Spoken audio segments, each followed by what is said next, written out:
the trees are in the yard and then out into this space out here. A number of them have passed away. You can see they were in a sequence as they went out here.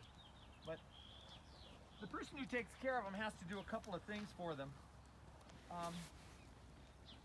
Each winter, some parts of the tree die. So I have dead branches that I have to cut off. And then also there are branches that grow the wrong direction, or they're not strong enough to hold a apple. So they're not going to be productive to do that.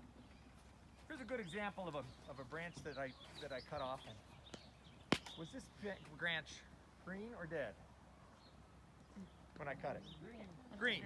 Yeah, it has the ability to be quite flexible, but it just was not going to be strong enough to hold an apple out here on the end. So I trimmed it off back.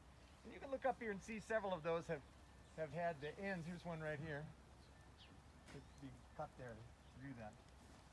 Sometimes, and as you can see from the pile of wood that's here, bigger branches break. And so I have tools that I use for that. This is my favorite one. This is a set of loppers. You get that real sharp and you can reach up and just nip things right off. And it's got a long reach too.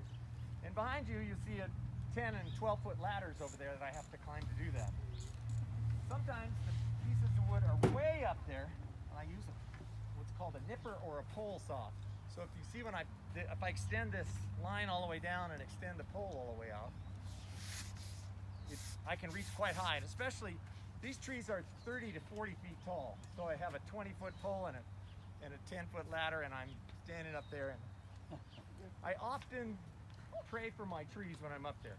I pray that they have good health and leaves. I pray that they have blossoms and we don't have a frost in May when the blossoms come on, because otherwise then we don't have any apples at all.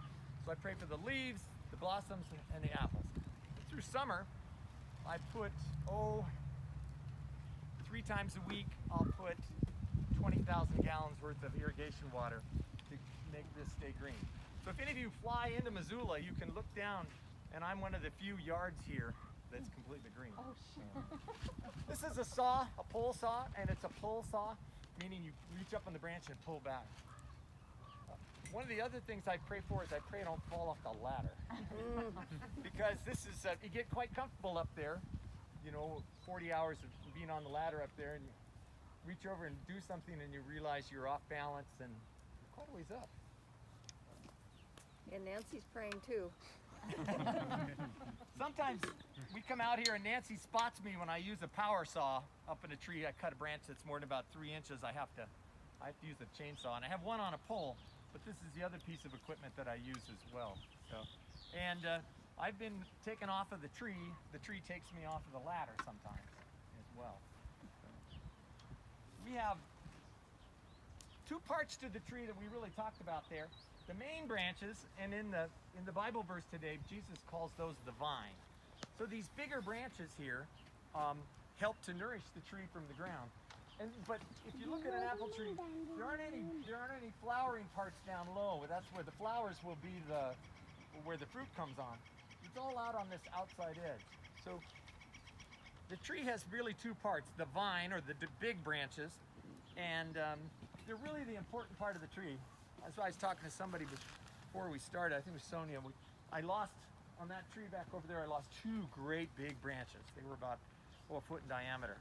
And it's really, I really grieved over that loss, because it's really an important part of the tree and the pieces that are out there.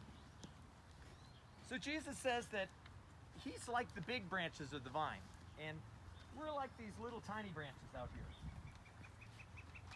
So can anybody answer this question? Will this branch that I cut off ever have apples? No. The only way we're going to be productive in our life is to stay attached to that, for this branch to stay attached to this vine or this piece there.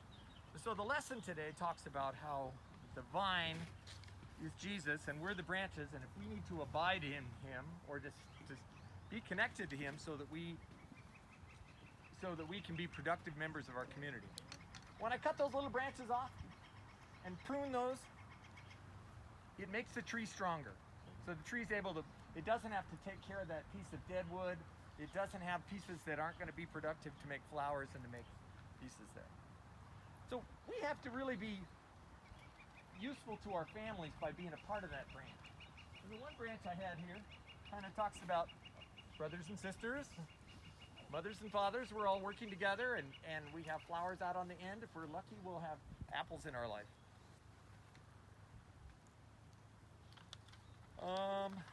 Repeat after me.